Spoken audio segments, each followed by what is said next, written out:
ഇന്ന് നമുക്കൊരു വെറൈറ്റി ആയാലോ? അപ്പോൾ ഇന്നത്തെ സ്പെഷ്യൽ എന്ന് പറയുന്നത് നല്ല ഗീ റൈസ് ആണ്. കുക്കറിലിട്ട് ഉണ്ടാക്കിയിട്ടുള്ള ഗീ റൈസ്. പിന്നെ അതാ കുറച്ച് ചെമ്മീൻ ഇരിപ്പുണ്ടായിരുന്നു. അപ്പോൾ നല്ലൊരു പ്രോൺ റോസ്റ്റ് ഉണ്ടാക്കിയെടുക്കാമെന്ന് വിചാരിച്ചു.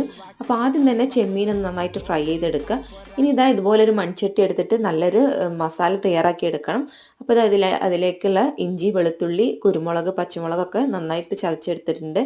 പിന്നെ ഇതാ 2 തക്കാളി കൂടെ ചേർത്ത് കൊടുക്കുന്നുണ്ട്. നന്നായിട്ടൊന്ന് വാട്ടിയെടുക്കണം. വാട്ടിയെടുത്തതിന് ശേഷം നമുക്ക് ആ ഒരു വറുത്ത് വെച്ചിട്ടുള്ള ഫ്രൈ ചെയ്തെടുത്തിട്ടുള്ള ചെമ്മീൻ അതിലേക്ക് ഇട്ട് കൊടുക്കാം. പിന്നെ ആവശ്യമുള്ള മസാലപ്പൊടികളൊക്കെ ചേർത്ത് കൊടുക്കുക. ഒരല്പം വെള്ളം ചേർത്ത് കൊടുക്കുക. എന്നിട്ട് ഇത് നന്നായിട്ടൊന്ന് തിളപ്പിച്ച് കഴിഞ്ഞാൽ നമ്മുടെ ചെമ്മീൻ റോസ്റ്റ് റെഡി ആയിട്ടുണ്ട്. പിന്നെ ഇത് ലാസ്റ്റ് ഒരല്പം മല്ലിയില കൂടെ ചേർത്ത് കൊടുക്കുന്നുണ്ട്. അപ്പോൾ ഇത് നമുക്ക് ചെമ്മീൻ റോസ്റ്റും നെയ്ച്ചോറും എങ്ങനെയുണ്ടെന്ന് കോമ്പിനേഷൻ എങ്ങനെയുണ്ടെന്ന് ട്രൈ ചെയ്ത് നോക്കാം. പിന്നെ ഈ ഒരു ട്രൈ ചെയ്തവരുണ്ടെങ്കിൽ ഒന്ന് കമൻറ്റ് ബോക്സിൽ ഒന്ന് അറിയിക്കാം കേട്ടോ.